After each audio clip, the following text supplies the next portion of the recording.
प्राणी सृष्टि में जुदा जुदा समुदायों આપણે અભ્યાસ કરીએ છીએ। સૌથી પ્રથમ આપણે સછિદ્ર સમુદાયના પ્રાણીઓનો અભ્યાસ કર્યો, ત્યારબાદ આપણે કોષ્ઠાંતરી સમુદાય જે પેશીસ્તરીય આયોજન ધરાવે છે, ત્યારબાદ જે છે એ આપણે કંકતધરા જેમાં પણ પેશીસ્તરીય આયોજન હોય એ સમુદાય જોયો। ત્યાર પછી આપણે જે છે પૃથુકૃમિ સમુદાય આગળનો જોયો કે જેમાં અંગસ્તરીય આયોજન હોય, અને પૃથુકૃમિ પછી એના જેવો જ એક પણ થોડીક અલગતા ધરાવતો સૂત્રકૃમિ સમુદાય પણ જોયો જે અંગતંત્ર સ્તરીય આયોજન ધરાવે છે।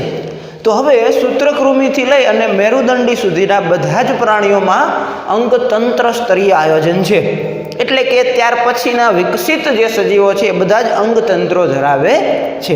તો સૂત્રકૃમિ પછીના જે સમુદાય છે, પછીના પ્રાણીઓ છે એ નુપૂરક સમુદાયમાં આવે છે। નુપૂરક એટલે કે એનેલિડા, એના માટેનો લેટિન શબ્દ છે એનેલિડા। એનેલિડા એવું નામ એટલા માટે આપેલું છે કે એની જે બોડી છે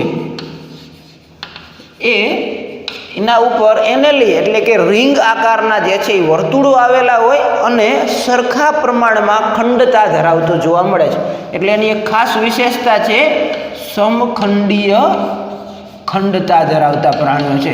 બરાબર, આપણે શરૂઆતમાં જ વર્ગીકરણના સિદ્ધાંતોમાં જોયું તો આધારોમાં કે ભાઈ સમખંડીય ખંડતા એટલે કે એના શરીર એક સરખા ખંડોમાં વિભાજિત થયેલું હોય, એમાં સરખા પ્રમાણમાં નાના નાના ખંડો જે છે એ આવેલા હોય, એટલે આપણે એને સમખંડીય ખંડતા ધરાવતા પ્રાણીઓ તરીકે ઓળખીએ છીએ। બરાબર, પહેલી વસ્તુ। બીજું, હવે એનું પ્રાપ્તિ સ્થાન, સામાન્ય રીતે વસવાટ ક્યાં જોવા મળે છે તો કે નુપૂરક સમુદાયના પ્રાણીઓ બંને પ્રકારે જે છે એ જોવા મળે છે।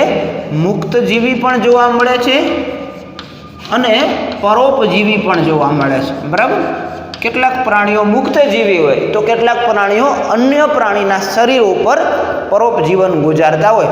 મુક્તજીવીમાં પણ બંને પ્રકારના હોય, સ્થલજ પણ હોય છે અને જલજ પણ હોય છે, એટલે કે જમીન ઉપર પણ વસવાટ કેટલાક કરતા હોય, કેટલાક પ્રાણીઓ પાણીમાં પણ વસવાટ કરતા જે છે એ જોવા મળે છે।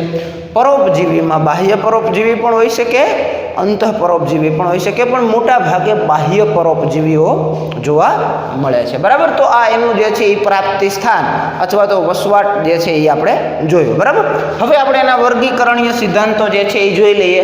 સૌથી પહેલા આયોજન, તો આપણે શરૂઆતમાં જ કીધું એમ કે કેવું છે, અંગતંત્ર સ્તરીય આયોજન ધરાવે છે। ત્યાર પછી સમમિતિના આધારે કેવી સમમિતિ છે, દ્વિપાર્શ્વ સમમિતિ ધરાવે છે। બરાબર, હવે આપણે તમને પૂછું તો પણ તમે જે છે એ કહી દો કે ભાઈ બાધી જ આગળના બધા જ જે છે એ સમુદાયો દ્વિપાર્શ્વ સમમિતિ ધરાવે છે, સુડત્વચીને અપવાદ બાદ કરતા। બરાબર, તો સમમિતિ પણ તમને ધ્યાનમાં છે।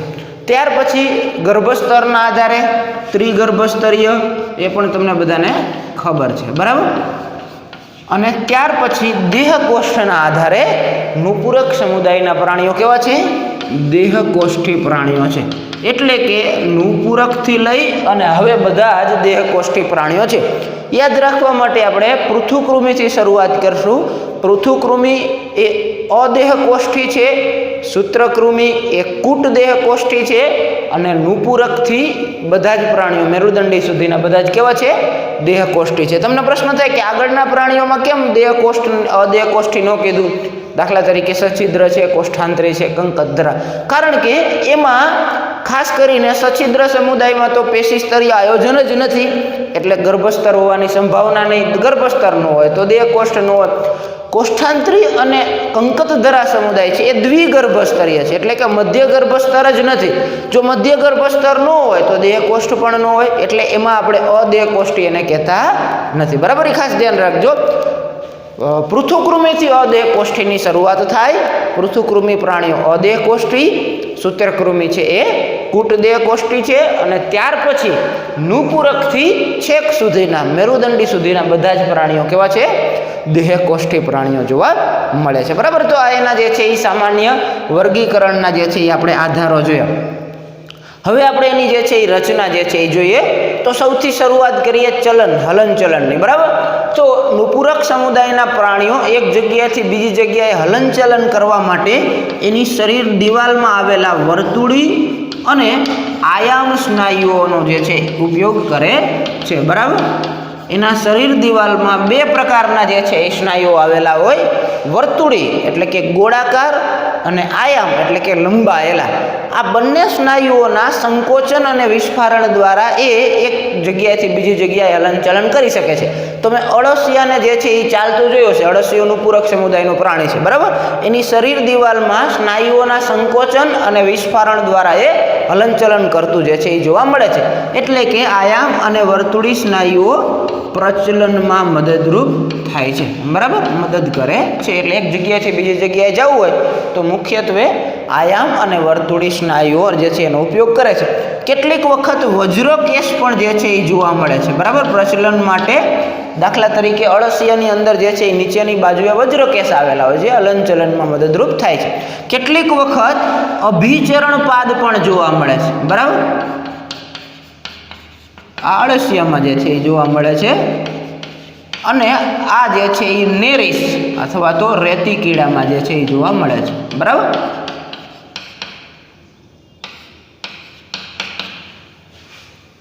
રેતી કીડો અથવા તો નેરિસની અંદર તમે આકૃતિ જુઓ તો પણ ધ્યાનમાં આવશે તમને, સાઈડમાં નાના નાના અસંખ્ય જે છે એ અભિચરણ પાદ આવેલા હોય જે પાણીમાં એને તરવામાં મદદરૂપ થાય છે, બરાબર.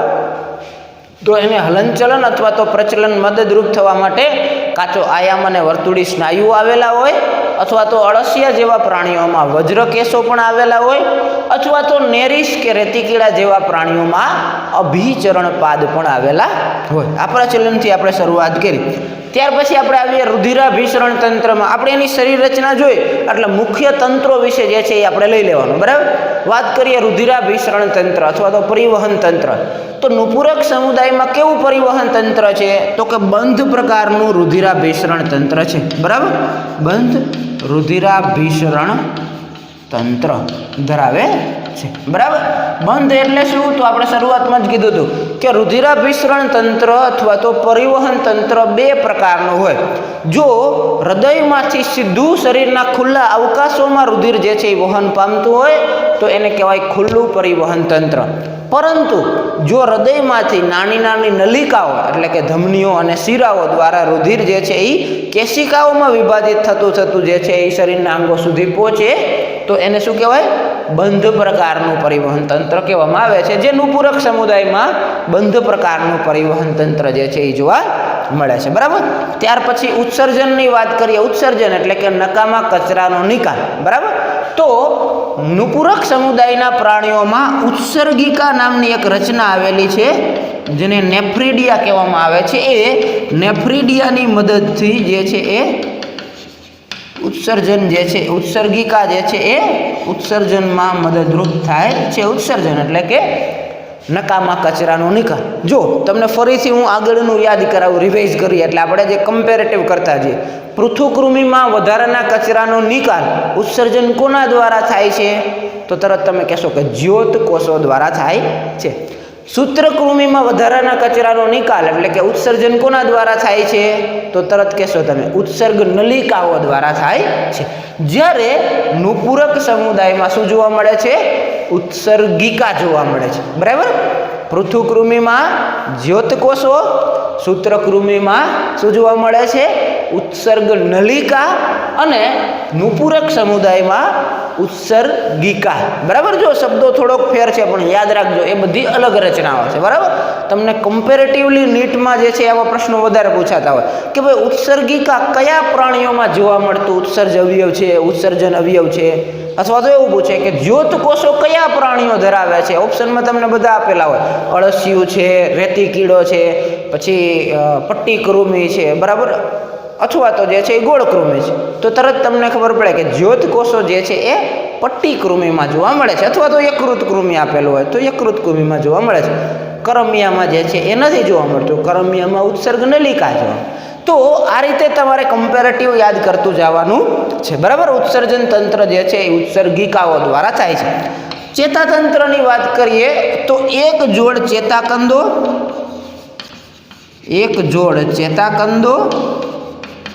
અને વક્ષ ચેતારજ્જુ નું બનેલું ચેતાતંત્ર જે છે એ જોવા મળે છે, બરાબર. ચેતાતંત્રમાં શું જોવા મળે છે? તો કે એક જોડ ચેતાકંદો છે. આપણે જ્યારે અળસિયાની રચના આગળના યુનિટમાં અભ્યાસ કરશું ત્યારે એનો વિસ્તૃત અભ્યાસ કરશું એટલે તમને ધ્યાનમાં આવશે કે ચેતાકંદ એટલે કે ચેતાકોષોનો સમૂહ. બે ચેતાકંદોના સમૂહ એકબીજા સાથે પાર્શ્વીય ચેતાની મદદથી જોડાયેલા હોય અને નીચેની બાજુ વક્ષ એટલે કે નીચેની બાજુ વક્ષ બાજુએ લાંબી રજ્જુ એટલે દોરડી જેવી ચેતાતંતુઓની બનેલી બેવડી રજ્જુ ચેતારજ્જુ હોય જે આખા શરીરમાં જે છે એ ચેતાતંત્રનો ફેલાવો કરે. આવા પ્રકારનું જે છે એ ચેતાકંદો અને ચેતારજ્જુનું બનેલું ચેતાતંત્ર નુપુરક સમુદાયમાં જે છે એ જોવા મળે છે. બરાબર, તો આ બધી એની આપણે જે છે એ અંતસ્થ રચનાની જે છે એ ચર્ચા કરી. હવે એના પ્રજનનની વાત કરીએ તો સૌથી પહેલાં તો લિંગી પ્રજનન કરે છે, પણ એમાંના કેટલાક પ્રાણીઓ જે છે એ એકલિંગી છે અને કેટલાક જે છે એ ઉભયલિંગી છે. દાખલા તરીકે રેતી કીડો છે, બરાબર, તો એ એકલિંગી છે. એકલિંગી જેને આપણે દ્વિગૃહી પણ કહી શકીએ. બરાબર, વનસ્પતિની અંદર આની આપણે ચર્ચા કરી હતી. એકલિંગી એટલે કે નર અને માદા બંને અલગ અલગ હોય એને એકલિંગી કહેવાય. એટલે દ્વિગૃહી, બે ગૃહ છે, એક નરનું અને એક માદાનું. બરાબર, જ્યારે અળસિયું છે અને જળો છે આ બંને પ્રાણીઓ જે છે એ કેવા છે? ઉભયલિંગી છે અથવા તો દ્વિલિંગી છે. બરાબર, જેને એક ગૃહી પણ કહેવામાં આવે છે. બરાબર, એક ગૃહી એટલે કે એક જ ઘર, ગૃહ એટલે ઘર, એક જ ઘર એટલે શું? તો કે નર અને માદા બંને એક જ જમા હોય, એક જ પ્રાણીમાં હોય એને આપણે ઉભયલિંગી અથવા તો એક ગૃહી કહીએ. જો નર અને માદા અલગ અલગ હોય તો એને આપણે જે છે એ એકલિંગી તરીકે ઓળખીએ છીએ. બરાબર, તો આ રીતે જે છે એ બંનેમાં અલગ અલગ પ્રકારની રચના જોવા મળે છે. બરાબર, મુખ્યત્વે લિંગી પ્રજનન જે છે એ કરતા જોવા મળે છે. બરાબર, ઉદાહરણ આપવા હોય તો આપણે અહીંયા ઉદાહરણ આપ્યા જ છે. બરાબર, દાખલા તરીકે નેરીસ એટલે કે રેતી કીડો, અળસિયું ખૂબ પ્રચલિત ઉદાહરણ છે. બરાબર, પાણીની અંદર જે જોવા મળતી જળો છે જે પ્રાણીઓના શરીર સાથે ચોંટી જાય છે એ જળો પણ જે છે એ નુપુરક સમુદાયનું પ્રાણી છે. બરાબર, તો આ રીતે નુપુરક સમુદાય એના જુદા જુદા લક્ષણો દ્વારા આપણે એને અન્ય સમુદાયોથી અલગ કરી શકીએ છીએ. હવે પછીનો જે સમુદાય આપણો છે તો એ છે સંધિપાદ સમુદાય. બરાબર, સંધિપાદ ઓર્થોપોડ્સ જે છે એ કેવા પ્રકારની રચના ધરાવે છે એના વિશે પણ જોઈ લઈએ. સંધિપાદ સમુદાય એટલે કે પૃથ્વી ઉપરનો સૌથી મોટામાં મોટો સમુદાય. સંધિપાદ સમુદાય શું છે એની વિશેષતા? તો કે સંધિપાદ સમુદાય એ પૃથ્વી ઉપરનો સૌથી મોટામાં મોટો સમુદાય છે.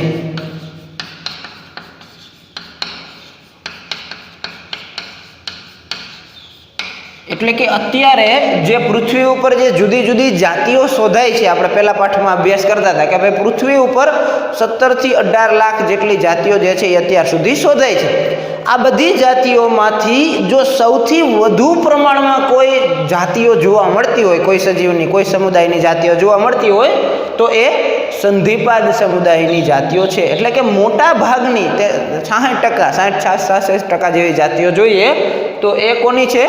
સંધિપાદ સમુદાયની. બાકી બધી જે છે એ ઓછી જાતિઓ જોવા મળે છે. એટલે આપણે એને સૌથી મોટામાં મોટો સમુદાય કહીએ છીએ. મોટામાં મોટો સમુદાય એટલે કે કદમાં નહીં પણ જાતિ વૈવિધ્યની દ્રષ્ટિએ વધુ જાતિઓ જે છે એ શોધાયેલી છે એટલા માટે આપણે એને મોટામાં મોટો સમુદાય કહીએ છીએ. એમાં ખાસ કરીને કીટકોનો સમાવેશ થાય છે. બરાબર, જે મચ્છર છે, વંદો છે, વીંછી છે, બરાબર, પતંગિયા છે, આ બધા જ કીટકો જેટલા પણ છે એ બધા જ સંધિપાદ સમુદાયમાં આવે છે. એટલે તમને એમાંથી ઉદાહરણ ધ્યાનમાં આવી જશે. બરાબર, તો કીટકો ધરાવતો સૌથી મોટામાં મોટો સમુદાય છે કે જે પૃથ્વી ઉપર શોધાયેલી જાતિઓ પૈકી સૌથી વધુ જાતિઓ સંધિપાદ સમુદાયની પ્રાણીઓની જે છે એ જોવા મળે છે. બરાબર, વર્ગીકરણની દ્રષ્ટિએ જે છે એ આપણે જોઈએ તો સૌથી પહેલાં તો સંધિપાદ સમુદાય પ્રાણીઓનું પ્રાપ્તિ સ્થાન. તો પ્રાપ્તિ સ્થાનમાં સંધિપાદ સમુદાય પ્રાણીઓ નુપુરકની જેમ જ છે,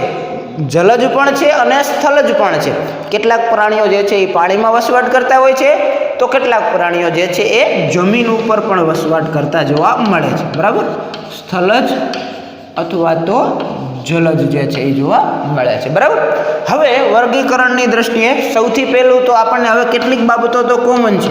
બરાબર, અંગતંત્ર સ્તરીય આયોજન ધરાવે છે આયોજનની દ્રષ્ટિએ યાદ રહી જશે. સમમિતિની દ્રષ્ટિએ કેવી છે? દ્વિપાર્શ્વ સમમિતિ ધરાવે છે. એમાં પણ તમારે કંઈ પૂછવું નહીં પડે. ગર્ભસ્તરની દ્રષ્ટિએ પણ મારે કંઈ કહેવાનું નથી, તમને ખબર જ છે કેવું ગર્ભસ્તર છે, ત્રિગર્ભસ્તરીય પ્રાણીઓ છે. દેહકોષ્ઠની દ્રષ્ટિએ આપણે ગયા જે છે એ પોઈન્ટમાં જોયું કે નુપુરકથી લઈ અને બધા જ કેવા છે, દેહકોષ્ઠી પ્રાણીઓ ધરાવે છે. બરાબર. અને ખંડતા ધરાવતા પ્રાણીઓ છે. બરાબર, પણ સમખંડીય ખંડતા નથી. જો ખાસ ધ્યાનમાં રાખવાનું છે, નુપુરક સમુદાયના પ્રાણીઓ સમખંડીય ખંડતા ધરાવે છે. સમખંડીય ખંડતા એટલે કે એના શરીર જે છે એ ખંડોમાં વિભાજિત થયેલું હોય અને દરેક ખંડ મહદ અંશે મોટે ભાગે એક સરખા જોવા મળે છે. જ્યારે સંધિપાત સમુદાયના પ્રાણીઓમાં બહારથી એનું શરીર ખંડોમાં વિભાજિત થયેલું હોય પણ બધા ખંડો સરખા હોતા નથી, એટલે કે ખંડતા ધરાવે છે પણ સમખંડીય ખંડતા નથી. એ બાબતની તમારે ખાસ કાળજી રાખવાની છે. બરાબર. તો આ સંધિપાત સમુદાયના પ્રાણીઓની આપણે જે છે એ વર્ગીકરણીય આધારોની ચર્ચા કરી. હવે આપણે એની અંતસ્થ રચનાની વાત કરીએ, એની શરીર રચનાની વાત કરીએ. તો સૌથી પહેલાં તો એના શરીર જે છે એમાં 3 મુખ્યત્વે વિભાગો જોવા મળે છે. એક છે શીર્ષ, બીજું છે ઉદર અને ત્રીજું છે ઉરસ. બરાબર. શીર્ષ, ઉરસ અને ઉદર. શીર્ષ એટલે કે માથું, ઉરસ એટલે કે છાતી અને ઉદર એટલે કે પેટનો ભાગ. બરાબર. 3 ભાગો જે છે એ જોવા મળે છે. ઉપર શીર્ષ, પછી વચ્ચેના ભાગમાં ઉરસ એટલે છાતી અને નીચેના ભાગમાં જે છે એ ઉદર જોવા મળે છે. ઉદર એટલે કે પેટ. દાખલા તરીકે વંદાની એક આકૃતિ હું તમને ખાલી સામાન્ય સાદી ફિગર દોરું તો આ રીતે, આ એનું શીર્ષ છે. બરાબર. પછી અહીંયા જે છે એ એના 3 ખંડો ઉરસના છે, પછી આ બધા ખંડો જે છે એ ઉદરના છે. બરાબર. આ રીતે. તો એના 3 ભાગ છે, આ શીર્ષનો ભાગ, આ ઉરસનો ભાગ અને આ ઉદરનો ભાગ. એટલે કે શરીર 3 ખંડોમાં વિભાજિત થયેલું છે.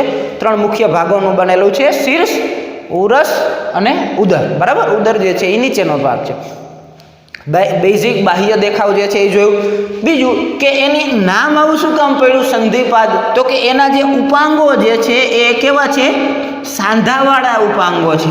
બરાબર. સાંધાવાળા ઉપાંગો ધરાવે છે એટલે એનું નામ સંધિપાદ એવું આપેલું છે. ઉપાંગો એટલે કે એના હાથ પગ. બરાબર. આપણી ભાષામાં કહીએ તો હાથ તો હોય નહીં, બરાબર, વંદામાં કે વીછીમાં, પણ એના જે પગ જે છે અથવા તો ઉપાંગો છે શરીરમાંથી બહાર નીકળતા અવયવો, તો એ કેવા છે? સાંધા ધરાવતા છે. ઓર્થોપોડ્સ કહેવામાં આવે છે. પોડ્સ એટલે સાંધાઓ. કેવા છે? પોડ્સ એટલે ઉપાંગો. સાંધા ધરાવતા જે છે એ ઉપાંગો ધરાવે છે એટલે એને નામ આપેલું છે સંધિપાદ. બરાબર. સંધિપાદ એટલે કે સાંધાવાળા ઉપાંગો ધરાવતું પ્રાણી છે. આ રીતે એના જે ઉપાંગો નીકળે છે એ આ રીતે એના જે છે એ સાંધાવાળા જેવા જોવા મળે છે. બરાબર. એવી રીતના જે છે એ સાંધાવાળા જે છે એ ઉપાંગો ધરાવે છે. બરાબર. બાહ્ય દેખાવની દ્રષ્ટિએ ચર્ચા કરી આપણે. હવે આપણે જે છે એની અંતસ્થ રચનાની ચર્ચા કરીએ તો સૌથી પહેલાં તો આપણે લઈએ રુધિરાભિસરણ તંત્ર. તો સંધિપાદ સમુદાયના પ્રાણીઓ ખુલ્લું રુધિરાભિસરણ તંત્ર ધરાવે છે. બરાબર. ખુલ્લું રુધિરાભિસરણ તંત્ર ધરાવે છે. જો આપણે આગળનો સમુદાયને યાદ કરી લઈએ, કમ્પેરેટિવ કરતા જઈશું તો આપણને ગોખવું નહીં પડે, યાદ રાખવામાં સરળ રહેશે. નુપૂરક સમુદાય કેવું પરિવહન તંત્ર ધરાવે છે? બંધ રુધિરાભિસરણ તંત્ર ધરાવે છે. જ્યારે સંધિપાદ સમુદાય કેવું રુધિરાભિસરણ તંત્ર ધરાવે છે? ખુલ્લું રુધિરાભિસરણ તંત્ર ધરાવે છે. બરાબર. તો બેયને યાદ કરી લેવાનું. ચાલો ત્યાર પછી વાત કરીએ શ્વસન તંત્રની. તો શ્વસન કેવી રીતે કરે છે? તો કે સંધિપાદ સમુદાય મોટો છે. બરાબર. બહુ ઘણા બધી જાતિઓ આવે છે એટલે એમાં શ્વસનની પણ વિવિધતા જોવા મળે છે. કેટલાક સંધિપાદ પ્રાણીઓ ઝાલરો દ્વારા શ્વસન કરે છે, તો કેટલાક સંધિપાદ પ્રાણીઓ ઝાલર પોથી દ્વારા જે છે એ શ્વસન કરે છે. કેટલાક સંધિપાદ પ્રાણીઓ જે છે એ ફેફસા પોથી દ્વારા શ્વસન કરે છે, અથવા કેટલાક સંધિપાદીઓમાં શ્વાસ નલિકાઓ આવેલી હોય. બરાબર. તો શ્વસન તંત્ર જે છે એના માટે વૈવિધ્યપૂર્ણ રચના જે છે એ જોવા મળે છે. કેટલાકમાં ઝાલરો હોય અથવા તો કેટલાકમાં ઝાલર પોથી હોય અથવા તો કેટલાકમાં ફેફસા પોથી હોય અથવા કેટલાક સંધિપાદીઓમાં શ્વાસ નલિકાઓ હોય કે જે શ્વસન તંત્રની ક્રિયા કરવા માટે, શ્વાસને અને ઉચ્છ્વાસની ક્રિયા માટે કાર્ય કરે છે. બરાબર. ત્યાર પછી આવીએ ઉત્સર્જન તંત્રમાં. તો ઉત્સર્જન તંત્ર શેનું બનેલું છે? માલ્પીઘિયન નલિકાઓનું બનેલું છે. બરાબર. માલ્પીઘિયન નલિકાઓ દ્વારા જે છે એ ઉત્સર્જનની ક્રિયા માટે કાર્ય કરે છે. એને પણ એકવાર કમ્પેરેટ કરી લઈએ આપણે. પૃથુકૃમિ સમુદાયમાં જ્યોતકોષો દ્વારા ઉત્સર્જન થાય છે. સૂત્રકૃમિ સમુદાયમાં કોના દ્વારા થાય છે? ઉત્સર્ગ નલિકાઓ દ્વારા થાય છે. નુપુરક સમુદાયમાં ઉત્સર્ગિકાઓ દ્વારા થાય છે અને સંધિપાદ સમુદાયમાં માલ્પીઘિયન નલિકાઓ દ્વારા ઉત્સર્જનની ક્રિયા થાય છે. બરાબર. તો ઉત્સર્જન પણ કમ્પેરેટિવલી જે છે એ ધ્યાનમાં આવે છે. બરાબર. ત્યાર પછી ચેતાતંત્ર નુપુરકમાં જોયું સેમ છે. બરાબર. ચેતાકંદો અને ચેતારજ્જુનું વક્ષ ચેતારજ્જુ જેને કહીએ. બરાબર. ચેતાતંત્ર ધરાવે છે, પણ સંધિપાદ સમુદાયના પ્રાણીઓમાં વિશેષ પ્રકારના સંવેદી અંગો પણ આવેલા હોય. દાખલા તરીકે સ્પર્શકો, પછી આંખો અથવા તો સમતોલન અંગ. બરાબર. આ બધા જે છે એ વિશેષ પ્રકારના સંવેદી અવયવો પણ જે આવેલા હોય છે, જે નુપુરકમાં હોતા નથી. નુપુરક સમુદાયના પ્રાણીઓમાં આંખો પણ નથી, જ્યારે સંધિપાદ સમુદાયના પ્રાણીઓમાં ચેતાતંત્ર તો એના જેવું જ છે, ચેતાકંદો અને ચેતારજ્જુનું બનેલું, પણ વિશેષતઃ સ્પર્શકો, આંખો અને સમતોલન અંગ જેવા વિશિષ્ટ સંવેદી અવયવો પણ સંધિપાદ સમુદાયમાં જે છે એ આવેલા હોય છે. બરાબર. તો એ એક ચેતાતંત્રની એક વિશેષતા જે છે એ નુપુરક સમુદાય કરતાં જોવા મળે છે. બરાબર. તો આપણે એના જે છે એ જુદા જુદા તંત્રોની જે છે એ આપણે ચર્ચા કરી, જુદા જુદા તંત્રોની વાત કરી. હવે આપણે જોઈએ એની અંદર પ્રજનનની દ્રષ્ટિએ તો મોટા ભાગના પ્રાણીઓ જે છે એ કેવા છે? એક લિંગી છે. બરાબર. જેને આપણે કહીશું દ્વિગૃહી, એટલે કે નર અને માદા પ્રાણીઓ જે છે એ જુદા જુદા જોવા મળે છે. સામાન્ય રીતે અંતઃફલન જોવા મળે છે. બરાબર. એટલે કે પ્રાણીના, માદા પ્રાણીના શરીરની અંદર જે છે એ ફલનની પ્રક્રિયા થાય છે. વિકાસની દ્રષ્ટિએ જોઈએ, સામાન્ય રીતે અંડપ્રસવી પ્રાણીઓ છે. અંડપ્રસવી એટલે કે ઈંડાને જે છે એ જન્મ આપે, પછી ઈંડામાંથી જે છે એ બચ્ચાનો જન્મ થાય. તો સામાન્ય રીતે અંડપ્રસવી પ્રાણીઓ છે.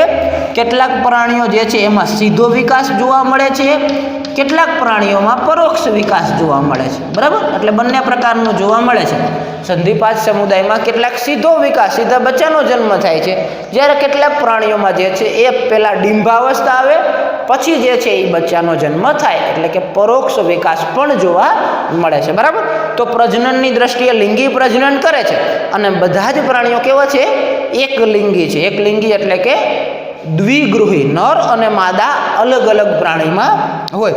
અંતઃફલન ધરાવે છે અંડપ્રસવી, એટલે કે ઈંડાને જે છે એ જન્મ આપે છે, અને વિકાસની દ્રષ્ટિએ જોવા જઈએ તો સીધો અથવા તો પરોક્ષ વિકાસ ધરાવતા પ્રાણીઓ છે. બરાબર. તો આ એની આપણે જે છે એ પ્રજનનને લગતી માહિતી પણ જોઈ લીધી. હવે ઉદાહરણોમાં જોઈએ તો સંધિપાદ સમુદાય ખૂબ મોટો છે, ખૂબ વિશાળ છે, એટલે ઉદાહરણો પણ ઘણા બધા આવશે, પણ આપણે એને સ્ટેપ બાય સ્ટેપ યાદ રાખીએ તો જે છે એ ધ્યાનમાં આવશે. દાખલા તરીકે ઉપયોગી પ્રાણીઓ છે, મનુષ્ય માટે આર્થિક ફાયદો કરતા હોય એવા પ્રાણીઓની જો આપણે ચર્ચા કરીએ તો દાખલા તરીકે રેશમના કીડા છે. બરાબર. લાખના કીડા છે. આ બધા જે છે એ મનુષ્ય માટે ફાયદો કરતા પ્રાણીઓ છે, જે સંધિપાદ સમુદાયના કીટક વર્ગની અંદર આવે છે. બરાબર. તો મનુષ્ય માટે ફાયદો કરતા હોય એવા જે છે એ સંધિપાદીઓ, એટલે કે રેશમના કીડા જેમાંથી રેશમ પ્રાપ્ત થાય, લાખના કીડા જે લાખ જે છે એ લેસીફોર્સ જેને કહેવામાં આવે છે, જે લાખ આપે છે એવા. પછી વાહકો એટલે જે રોગના વાહકો હોય, દાખલા તરીકે મચ્છર છે. બરાબર. માખી છે. આ બધા જે છે એ શું છે? રોગના વાહકો છે, જે રોગનું જે છે એ વહન કરાવે છે. બરાબર. વંદો છે તો કોઈને કોઈ રોગ લઈને જાય અને મનુષ્યમાં રોગ ફેલાવે છે, તો એ બધા પણ આવે છે. અને અન્ય પ્રાણીઓમાં જે છે એ પતંગિયા છે, વીછી છે, ઝીંગા છે, કરચલા છે, બરાબર, આ બધા જ પ્રાણીઓ પણ જે છે એ સંધિપાદ સમુદાયમાં આવે છે. એક કિંગ ક્રેબ નામના જીવંત અશ્મી પણ જે છે એની અંદર આવે છે. કિંગ ક્રેબ, બરાબર, જીવંત અશ્મી એ પણ જે છે એ સંધિપાદ સમુદાયના પ્રાણીમાં છે, બરાબર. તો ઘણી વખત નીટમાં એવો પ્રશ્ન પૂછાય કે નીચેનામાંથી કયું પ્રાણી સંધિપાદ સમુદાયમાં જીવંત અશ્મી તરીકે જે છે એ જોવા મળ્યું છે અથવા તો પ્રાપ્ત થયું છે? તો એમાં ઓપ્શનમાં આપણે કિંગ ક્રેબ આવવું જોઈએ, બરાબર. કિંગ ક્રેબ, રાજકરચલો, જેને આપણે સાદી ભાષામાં ગુજરાતી ભાષામાં કહીએ છીએ રાજકરચલો, અથવા તો જનરલી કિંગ ક્રેબ શબ્દ વધારે અંગ્રેજી પૂછાતો હોય છે એટલે આપણે અંગ્રેજી શબ્દ યાદ રાખશું. કિંગ ક્રેબ જીવંત અશ્મી તરીકે ઓળખાતું સંધિપાદ સમુદાયનું પ્રાણી છે, બરાબર. તો એના ઉદાહરણોમાં રેશમના કીડા છે, લાખના કીડા છે, પતંગિયા છે, વંદો છે, ઝીંગા છે, કરચલા છે, વીછી છે, બરાબર, માખી છે, મચ્છર છે, આ બધા જ જે છે એ કિંગ ક્રેબ છે, આ બધા જ જે છે એ શું છે? સંધિપાદ સમુદાયના પ્રાણીઓના ઉદાહરણો આપી શકીએ, બરાબર. તો આ રીતે આપણે આજે નુપુરક અને સંધિપાદ સમુદાયના પ્રાણીઓની અંતસ્થ રચના જોઈ. નેક્સ્ટ લેક્ચરમાં આપણે સુડત્વચી અને મૃદુકાય પ્રાણીઓની જે છે એ અંતસ્થ રચના જોઈશું.